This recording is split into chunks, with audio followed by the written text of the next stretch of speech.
Halo teman-teman semua, long time no see guys. Gue Dimas. Selamat datang di konten gue yang saya melanjutkan ini di Bicara Sendiri. Bicara Sendiri ini adalah konten yang merupakan konten tanpa cut, tanpa ada efek editan apapun. Jadi ini akan berjalan real secara natural. Apa yang saya resahkan saya akan obrolin di sini. Ini menurut ataupun kisah yang mungkin saya alami ataupun kisah yang mungkin saya dengar, saya akan bagikan ke kalian di sini, saya obrolin ke kalian di sini secara real, tanpa cut, tanpa editan, one take ya tentunya. Ya, kali ini di episode selanjutnya, sebenarnya ini bukan episode pertama, saya dulu udah buat bicara sendiri bersama teman saya Irfan, Vino, dan dulu ya. Mungkin 5 tahun lalu ya.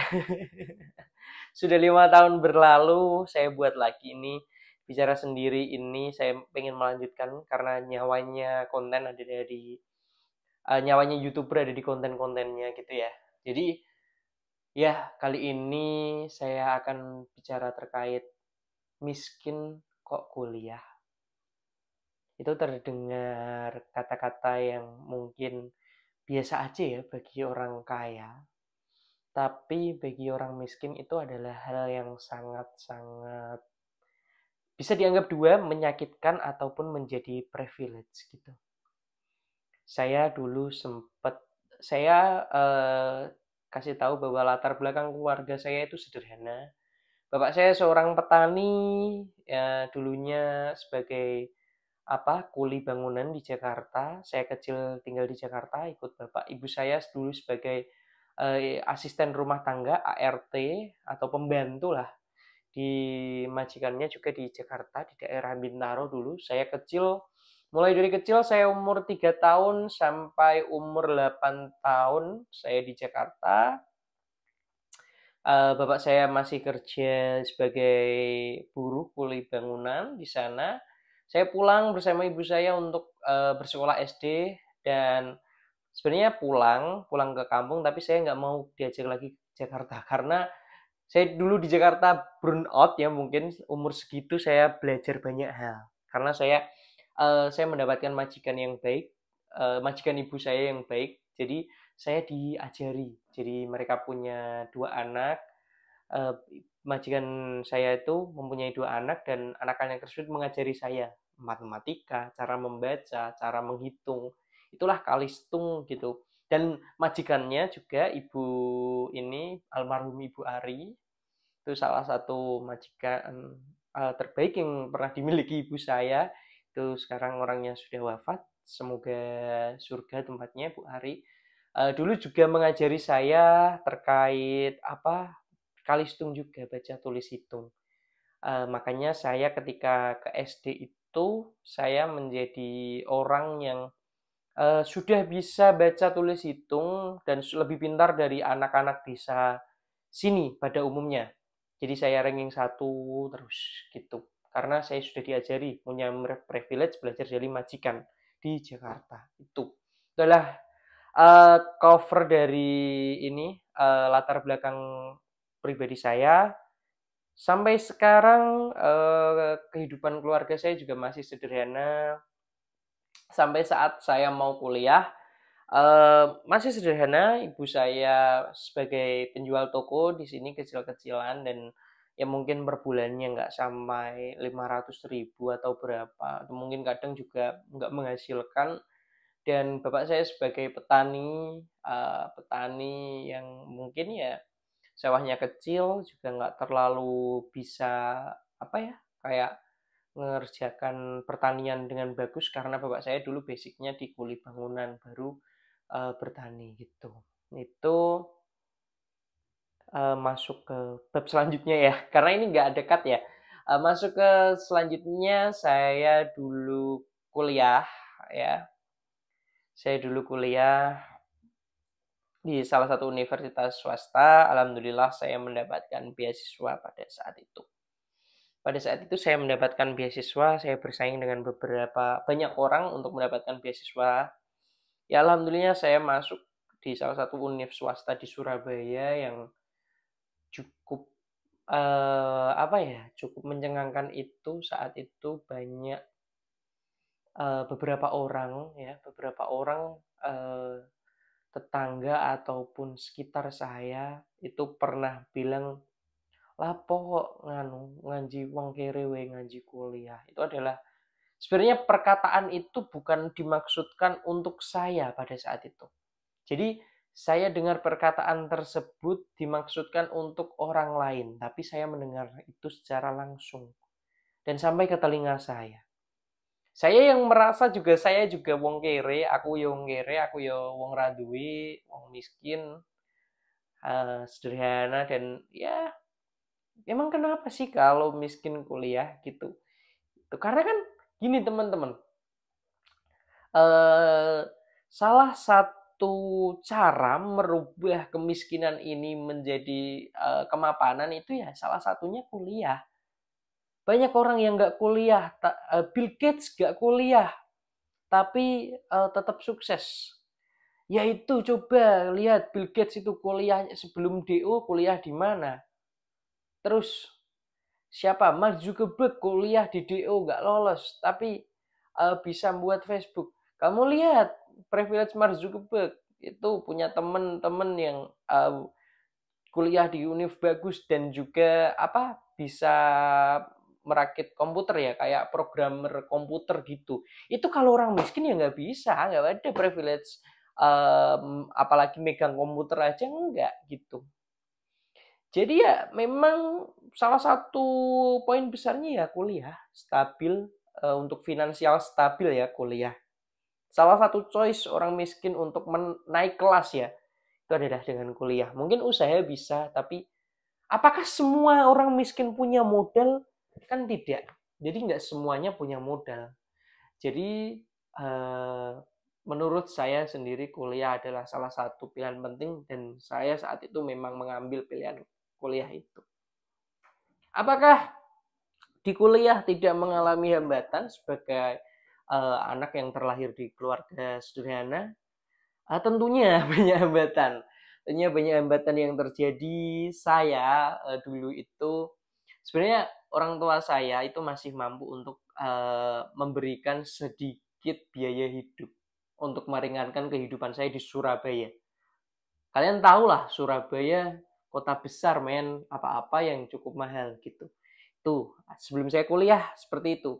Tapi saya sudah berjanji kepada diri saya sendiri bahwa ketika saya kuliah nanti, saya tidak mau meminta uang kepada orang tua. Saya tidak mau merepotkan orang tua. Itulah adalah janji saya sendiri pada saat itu.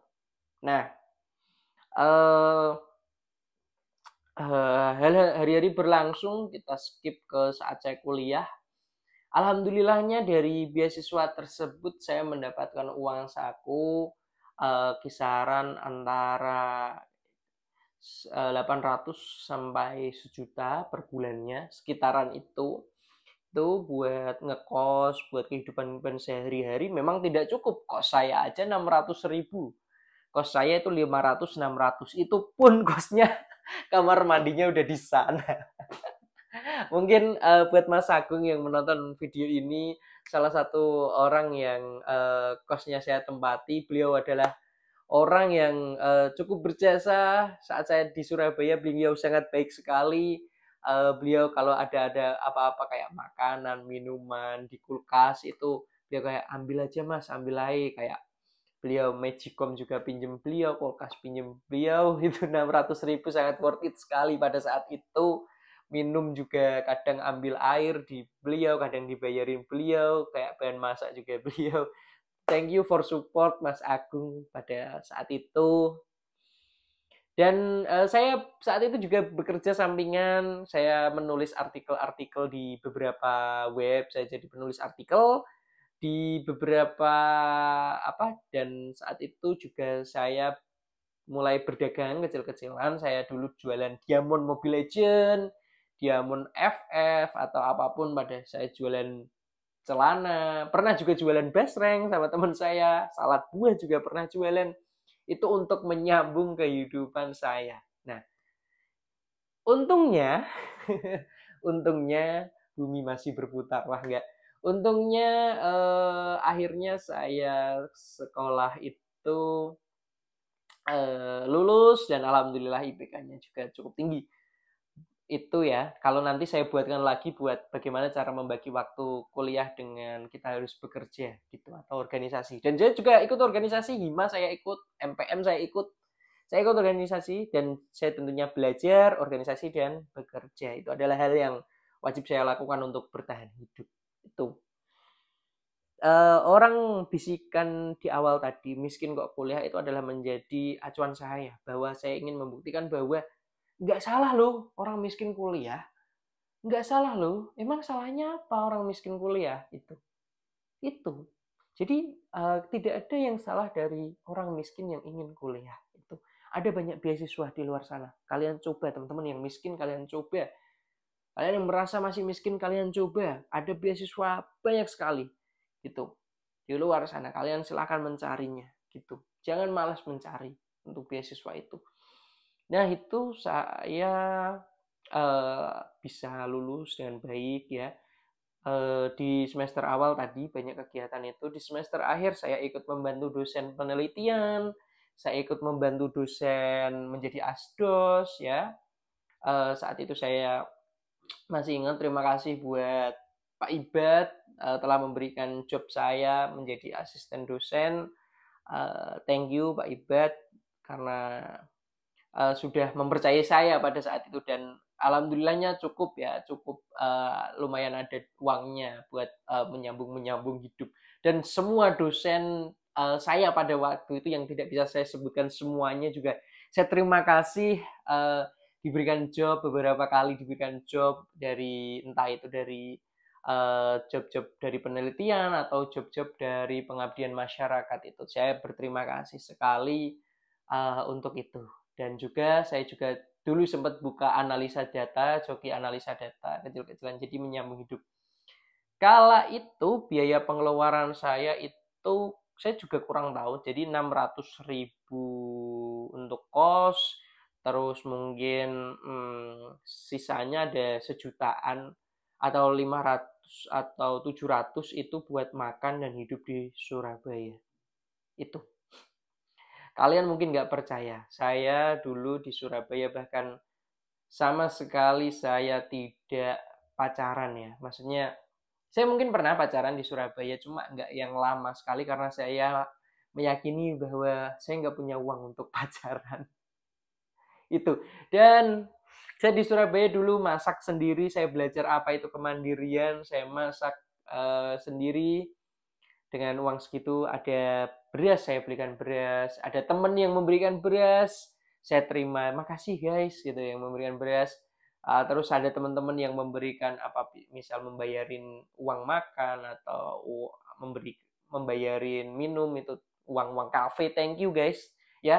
Karena dulu saya yang bisa saya bagikan ke teman-teman itu ilmu. Jadi kalau teman-teman konsul atau tanya sama saya berikan ilmunya buat teman-teman. Nah, mereka menukarnya dengan entah itu kopi, entah itu makan. Ayo tak jajan wis santai wae. Itu thank you buat teman-teman teman-teman saya angkatan 20 dan juga angkatan lain yang membantu saya. Itu adalah perjalanan yang cukup hebat ya. Saya hampir meneteskan air mata kala itu ketika saya dipeluk oleh ibu saya di saat saya wisuda dan mungkin orang desa ya, Demak itu kan termasuk desa, ke Surabaya masih bertahan hidup tanpa uang dari, maksudnya uang saku yang tiap bulan dikirimin dari orang tua, masih bertahan kala itu. Itu alhamdulillahnya.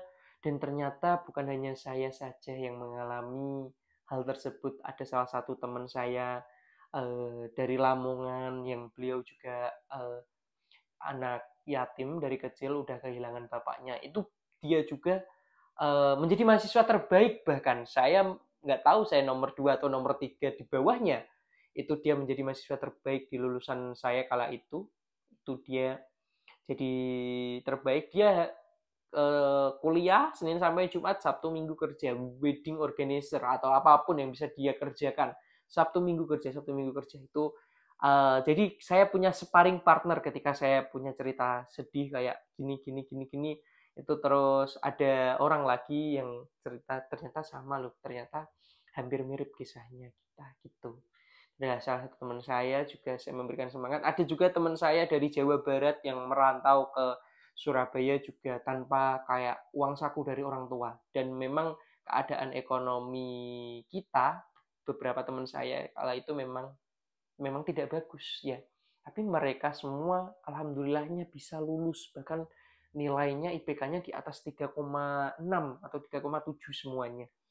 It's the best. Jadi kalian keren teman-teman. Teman-teman saya yang saya sebutkan itu ya.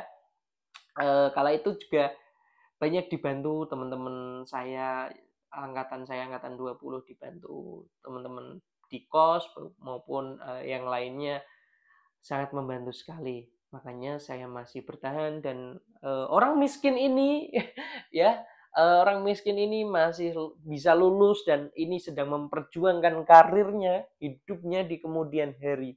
Ya walaupun saya sekarang sudah agak punya gaji, tapi ya gajinya nggak banyak juga.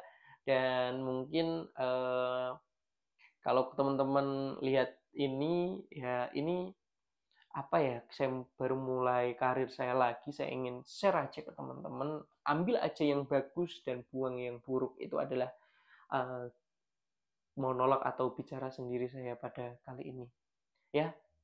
Terima kasih teman-teman semua. Kalau ada belibet ya memang ini one take guys. Thank you guys.